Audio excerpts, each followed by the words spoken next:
Потом сұрақтар болмасын. Все, запись кетті. Енді циклон 3D-де осыны ашқаннан кейін ең бірінші міне облаканы көріп тұрмыз ғой. Облаканы былай бірінші таңдаймыз. Таңдағанда мен мына жақта инструменті выборы бар, оң жағында.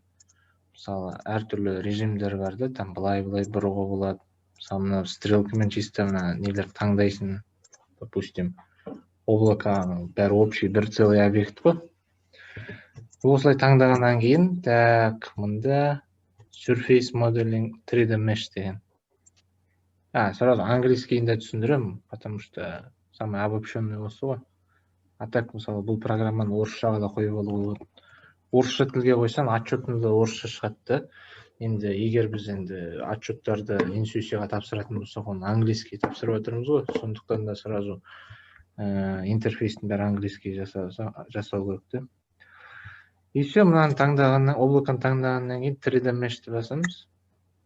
3D Mesh'те мына жерде жаңағы способтары бар, әртүрлі. Мына жерде жаңағы маған қоямыз. Try to keep only external border деген.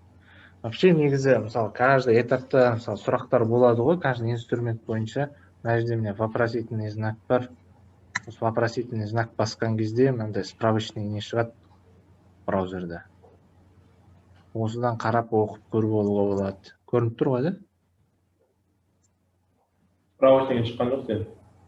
Значит, ол тек не ғана шығып тұр екен, демонстрация. Ал, шықты ма енді? Жоқ. Енді шықты. Көрініп тұр. Жолына, вопросительный знакты басқан кезде мынандай браузерден осындай справочник шығады ғой. Осында жаңа бүкіл нюанстары бәрі жазылған. Бұл английский, бұны енді запросто перевод жасауға болады сразу браузерда. Так что разберетесь, думаю. И сол, мына жерде превьюді басасың. Превью жаңа предварительный результат. Осылай бұл жаңағы уже біздің облакамызды поверхностьқа айналдырып тұр ғой, бәрін қосып там треугольник қылып. Окей. И осыны қосқаннан кейін болды. Бұл 3D Mesh, 3D жаңағы поверхность. Осы жасап алғаннан кейін уже мына жерде не деген бар? Танып дейтін вкладка бар. Осының ішіне кіргенде уже по порядку жүре бересіңдер ғой мына. Create project дейді, потом best cylinder, separate, осылай кете береді по порядку. Бірінен кейін бірі. И ең бірінші жаңағы проект жасаудан басталады. Проект жасағанда ең бірінші мынаның бәрі автоматически шығады. Координаттары центрінің. Тек бізге керегі высотасын дұрыс көрсету керек. Мен условно 10 метр деп жазамын. И мына жерде міне Tank Project деген шықты. И все, қайтадан таңдаймыз. И Best Cylinder. Best Cylinder'да бұл жаңағы біздің облака бойынша ең наилучший цилиндрді есептеп шығарады. Мына жерде мысалы процентном отношении жаңағы жаман точкаларды алып тастайтын еді. Оны көп қойып керек жоқ, көп қойсаң точкаларын аз болып қалады. Мысалы қараған кезде. Ол үшін где-то там 2-3%, 1% жарайды қоюға. Там 1% и 2% жарайтын бар.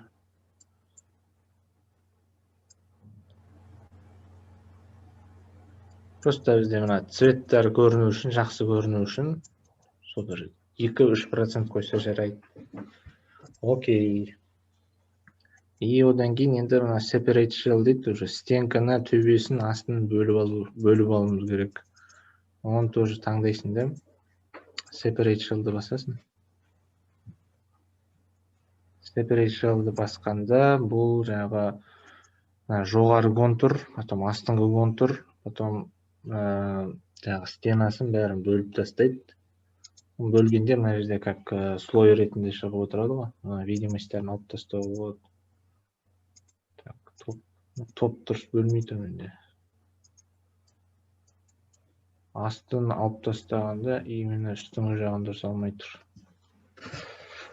Ондай дұрыс алмаған жағдайда бұны аламыз да төбесін кесіп тастаймыз. Так, surface modeling, clean separate. И мына жерден былай бүйтіп керек емесін алып тастаймыз да. Delete. Кейбіреулер қалып кетті.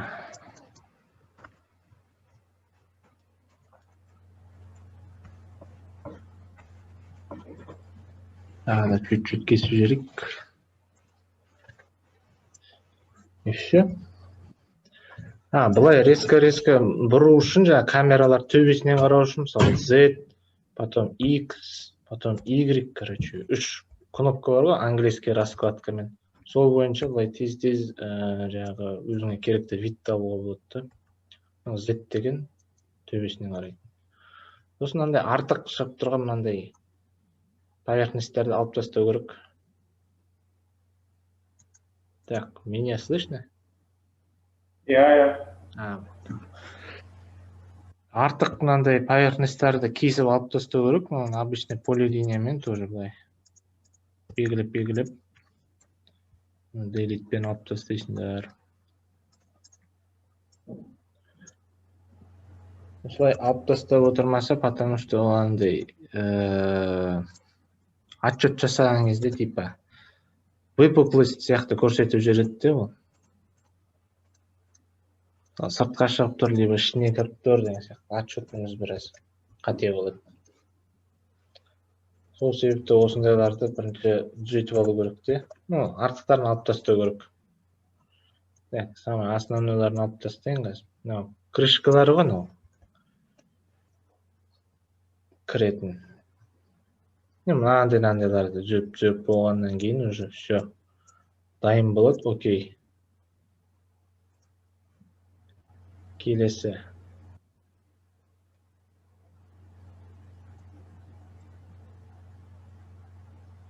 Так, келесі color map. Color map уже былай шығарады цветовой гамме. Бұл цветовой гамма шыққаннан кейін, мына жерде мынандай бар, label дейтін бар.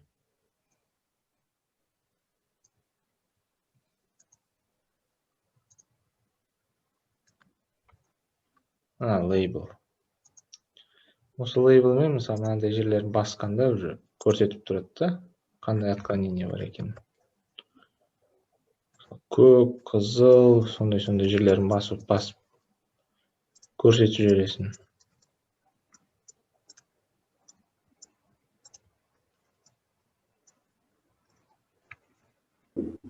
Уже координат реальный и референсный, исходный координаттар шығарып, сол арқылы разницасын көрсетіп. Окей. Все. Отклонениясын цветовой гамме шығардық. Келесі бұл unroll дейді, развертка. Тоже превью. Бізде былай тігінен тұр.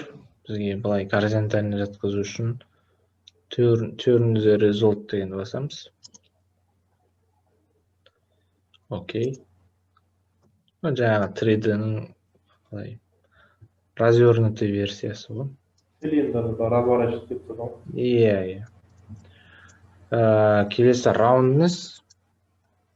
Бұл дейтін біздің цилиндрімізді нелерге бөледі, сеченияларға бөледі по высоте. И мына жерге жаңағы шаг задавать етіп өтті. Жарты метр, 1 метр, 2 метр. Жарты метр қала берсін. Каждый жарты метр сайын отклоненияларын шығарып тұр ғой. Мына жерде көп кеткен себептері бұл бағана поверхностьтарды қиып түзеген жоқпын ғой. Содан кейін көп шығарып тұр мына жерлер. Окей. Келесі verticality дейді. Ол не бойынша? По градусам бөледі, по горизонтали. Даже мына жерде можно задавать там 10 градус, допустим. 10 градус сайынғы нені көрсетеді разницаларды. Окей.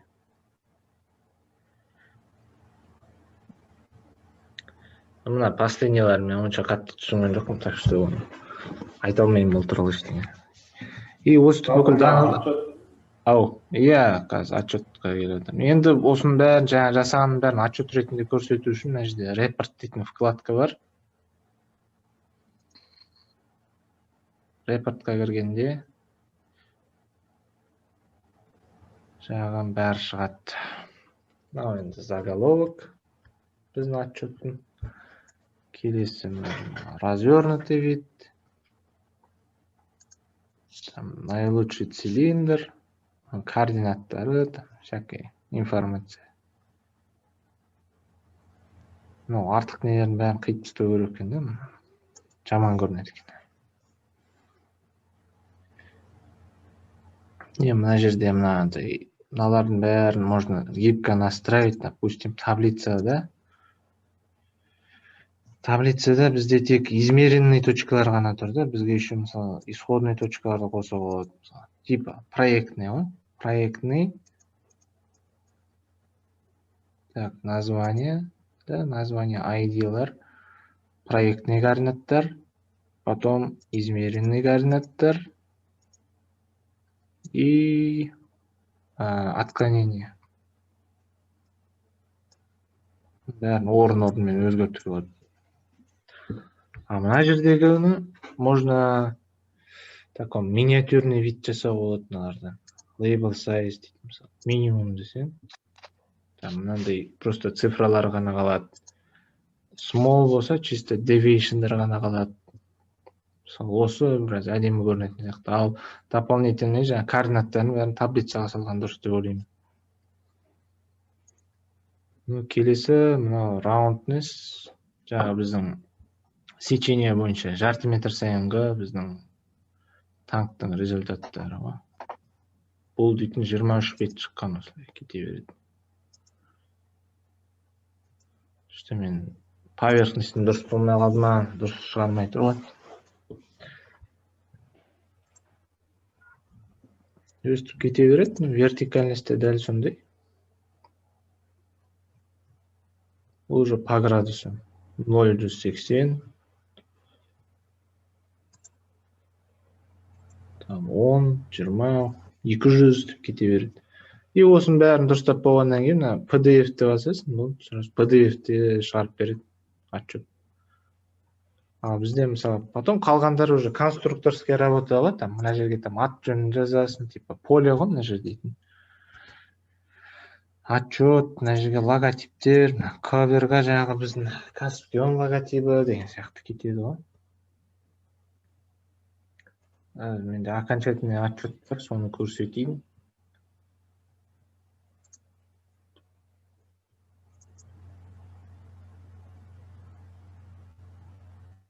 Осындай болып шығады ғой. Осындай болып жасауға болады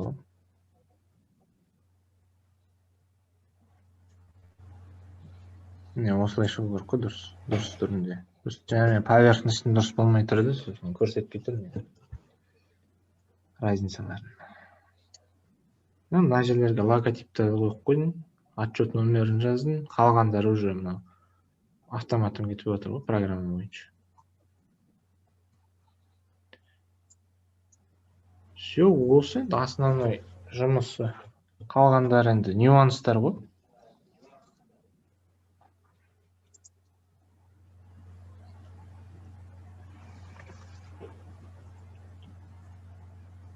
Сұрақ. Қандай сұрақтар бар? Сұрақ жоқ, бәрі түсінікті. Что-то бүгін неактивныйсыңдар деймін да. Алдында жақсы сұрақ қойып едіңдер.